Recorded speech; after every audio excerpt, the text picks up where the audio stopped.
risen. At the same time, inflation has risen recently and remains somewhat elevated. In the near term, risks to inflation are tilted to the upside and risks to employment to the downside, a challenging situation. While the unemployment rate remains low, it has edged up. Job gains have slowed and downside risks to employment have risen. At the same time, inflation has risen recently and remains somewhat elevated. In support of our goals and in light of the shift in the balance of risks, today the Federal Open Market Committee decided to lower our policy interest rate by 1/4 percentage point. We also decided to continue to reduce our securities holdings.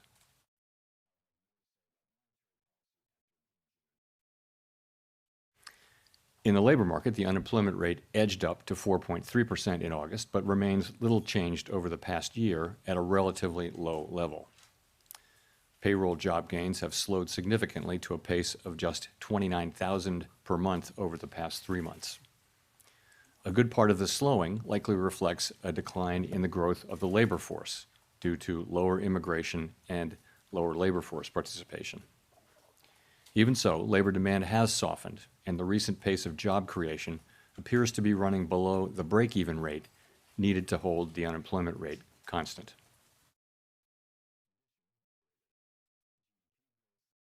GDP rose at a pace of around 1.5% in the first half of the year, down from 2.5% last year. The moderation in growth largely reflects a slowdown in consumer spending.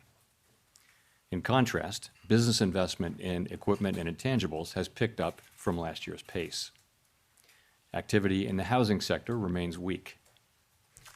In our summary of economic projections, the median participant projects GDP to rise 1.6% this year and 1.8% next year, a touch stronger than projected in June.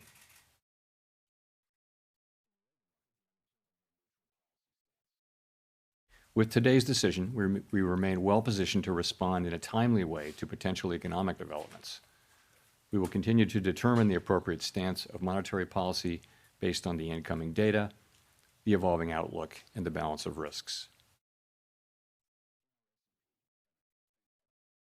So we did welcome a new committee member today, as we always do, and the committee remains united in pursuing our dual mandate goals.